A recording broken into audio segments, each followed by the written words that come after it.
Praise the lord. బుధవారము September 18, 2024. ఈ రోజు దేవుని వాక్యము, ఆ బిడ్డలను ఎత్తి కౌగిలించుకొని వారి మీద చేతులుంచి ఆశీర్వదించెను. మార్కు సువార్త 10వ అధ్యాయము 16వ వచనము. నేర్చుకోవడం, ప్రేమించడం.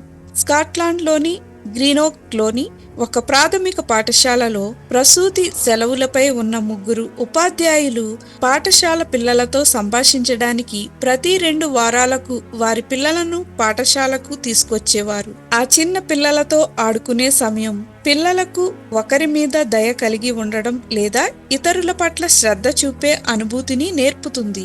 తరచుగా ఒక ఉపాధ్యాయుడు చెప్పినట్లుగా కొంచెం క్లిష్టముగా ఉన్న విద్యార్థులే స్వాగతించే అవకాశం ఎక్కువగా ఉంది. తరచుగా పాఠశాల పిల్లలే ముఖాముఖి ఎక్కువగా సంభాషించేవారు. వారు పిల్లలను జాగ్రత్తగా చూసుకోవడం ఎంత కష్టమో నేర్చుకోవడమే కాక ఒకరి భావాల గురించి మరొకరు కూడా నేర్చుకుంటారు. ఇతరుల గురించి శ్రద్ధ వహించడానికి శిశువు నుండి నేర్చుకోవడం అనేది యేసును నమ్మే వారికి క్రొత్త ఆలోచన కాదు. శిశువుగా వచ్చిన యేసు మనకు తెలుసు. దయచూపే సంబంధాల గురించి మనం అర్థం చేసుకున్న ప్రతిదాన్ని ఆయన పుట్టుక మార్చింది. క్రీస్తు పుట్టుక గురించి మొదట తెలుసుకున్న వారు గొర్రెల కాపర్లు. బలహీనమైన, దుర్బలమైన గొర్రెలను సంరక్షించే ఒక వినయపూర్వకమైన వృత్తి గలవారు.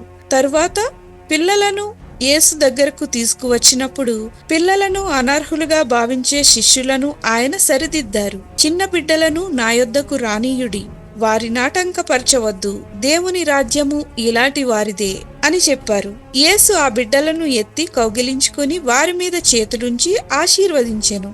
మన సొంత జీవితాలలో ఆయన దృష్టిలో కొన్నిసార్లు క్లిష్టమైన పిల్లలుగా మనం కూడా అనర్హులుగా పరిగణించబడవచ్చు. కానీ శిశువుగా వచ్చిన క్రీస్తు తన ప్రేమతో మనలను అంగీకరిస్తారు. తద్వారా శిశువులను, ప్రజలందరినీ ప్రేమించే శ్రద్ధగల శక్తిని మనకు బోధిస్తారు. పిల్లలతో సమయం గడపటం ద్వారా మీరు దేనిని ఆనందిస్తున్నారు?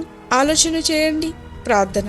మా దయగల దేవా, మీరు నా పట్ల దయ చూపినట్లు నేను కూడా దయ చూపుటకు నాకు సహాయం చేయమని యేసు నామమున అడుగుచున్నాం తండ్రి. ఆమేన్.